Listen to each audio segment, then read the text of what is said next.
inspired my presentation. I wanted to give people a feel for what coding with the screenplay patterns like. It's an approach that not a lot of people are familiar with. It's a very different style of coding, and a lot of people reading it on paper can be a little bit intimidated or not really know where to start. So I think it's quite nice for people to see how it actually plays out in a sort of live, real example.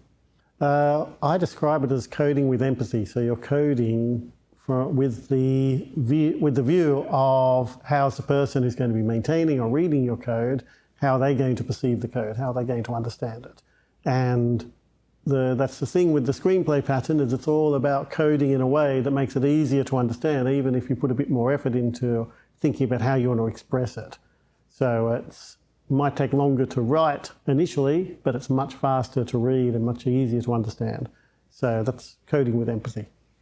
How did I start out in software craftsmanship? When I was a developer a long time ago, and the company I was working with took on board another company in Egypt, of all places. And so they got me to go and help the teams in Egypt to come up to speed. And a lot of what I was teaching them was how to write, how to craft good software, how to all of the classic XP techniques, plus just simple things like clean coding or making code readable. That was back in the, about 20 years ago. So fair way back.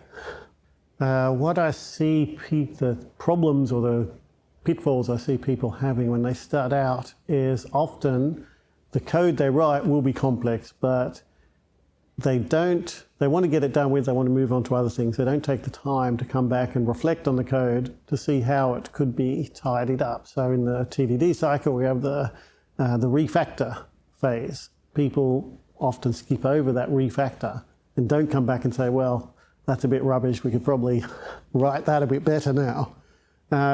When you're starting off, it's a bit intimidating to do that.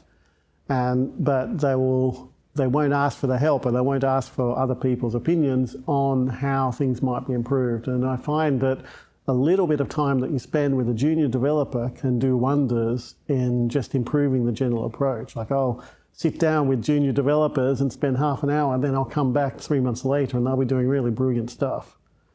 So it's just asking for help. They don't think to ask for help. So high quality software is one thing, business value is another thing. It's getting the two together, which is it's building the thing right and building the right thing. What we need to try and get the development side doing is engaging more with business, and business inviting the development side to engage more. So it's easy enough in a startup context, but I work in a lot of the large banks and large organizations where the groups are really very different in different locations. And so one of the biggest challenges is even getting the developers to think, oh, I actually have the time to sit in on a discovery session.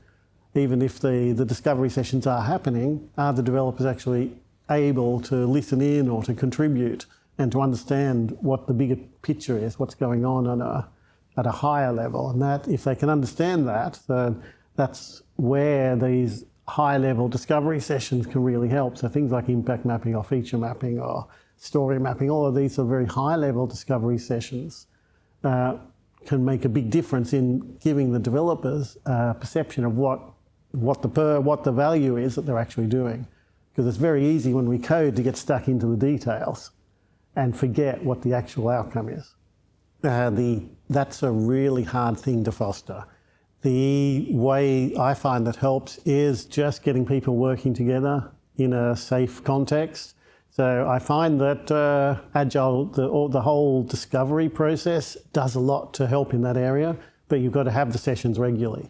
And then you need to fine-tune who actually participates in those sessions. So the classic three amigos, where the product owner, a developer, a BA, tester, if you can have them regularly, then that does a great deal to build up trust between the team members. But you don't need to have a cross-team session for every single feature. It can be in smaller groups as long as you have them regularly. So why would people attend SC London next year? Because I don't know any other conferences with such a concentration of high-quality talks and demos.